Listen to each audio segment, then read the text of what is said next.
in your presence to recognize my ambassadors stationed across the world, and the officers stationed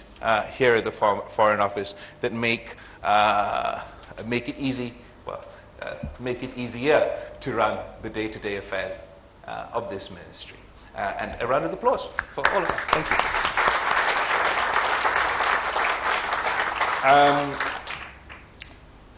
We started this journey 15 months ago with the aim of returning a sense of professionalism over populism to the Foreign Ministry, with a commitment to humility over a more exuberant style of conducting policy or politics, or in this case, foreign affairs, and isolating the Foreign Office as much as possible from domestic politics and the polarization of domestic politics. I can't say that we've been entirely successful at everything we do, but I'd like to say that we have brought a marked difference to the conducting of affairs in this ministry. And I can personally attest to the fact that despite being in a highly political position, and probably the first amongst foreign ministers in being a more political foreign minister, I've tried my best to keep politics away from the conduct of our foreign policy, and to that end, I believe, we have been successful. Secondly, we've tried to restore engagement across the board, and I've tried to break all records from previous foreign ministers as to the number of capitals I have visited as a foreign minister, and I must say I've been shocked to see the immense potential that exists and that is yet to be untapped for Pakistan and a whole host of countries that I have engaged with over the last 15 months. And I hope that this experience serves me well going forward to really lean in and take advantage of the potential that exists within our bilateral relations. I know that all of you here work day and night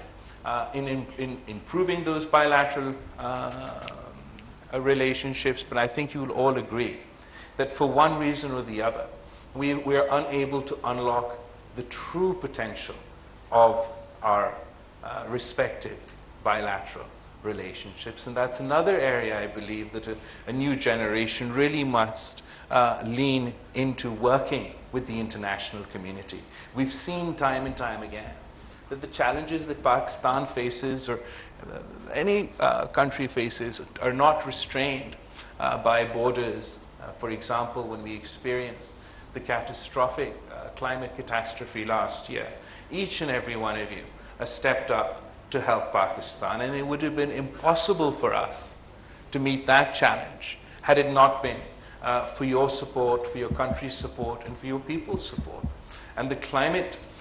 challenge is one such challenge that can't be addressed in isolation, whether it's here at home when we seek to combat the consequences of a natural disaster, or whether it is in the international stage, where we've worked together with you and played a small role in COP27 for advancing the aspirations of developing countries such as Pakistan vis-a-vis the climate agenda. That too would have been impossible without your support, your country's support, your representative support throughout the process. You've also witnessed how Pakistan has experienced extremely difficult economic turbulence over the last few years. And once again, I'd like to take this opportunity to thank the diplomats represented here today, how everybody came together to help Pakistan, to support Pakistan in successfully reaching the latest agreement with the IMF, which would not have been possible without the support of our partners from Saudi Arabia to the UAE to China to the United States, and everybody really helping us get over the cliff. And now going forward, while economic, the times will be tough economically within Pakistan, the broad spectrum of support for this reform package, not only from the 13 parties that make up the coalition government, but also from the opposition, suggests that this is a consensus reform process that we hope will bring about the necessary changes, the hard and difficult choices that not only need to be taken but need to be sustained to pull Pakistan out of our economic difficulties, and so that we can work together with all of you to unlock that potential I was talking about earlier. And finally, we're heading into elections,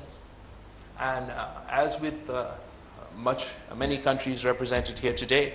we too are experiencing heightened partisanship and heightened polarization in the lead up to our elections. But I am confident or optimistic, hopefully not naive,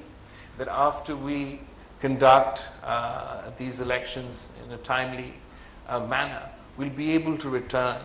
to a sense of political stability. And hopefully the people of Pakistan will get to make a choice in the upcoming elections. They'll get to choose between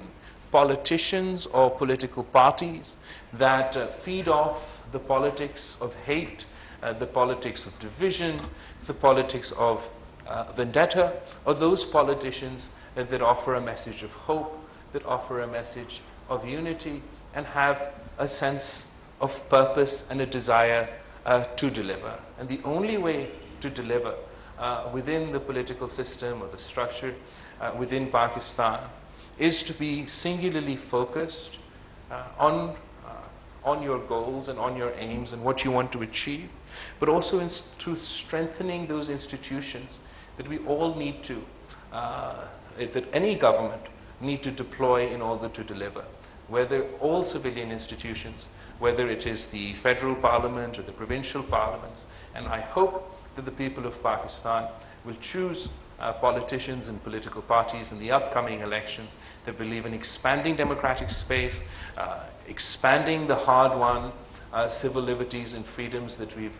earned over the course of many, many years of sacrifices and struggle, rather than those politicians and political parties that seek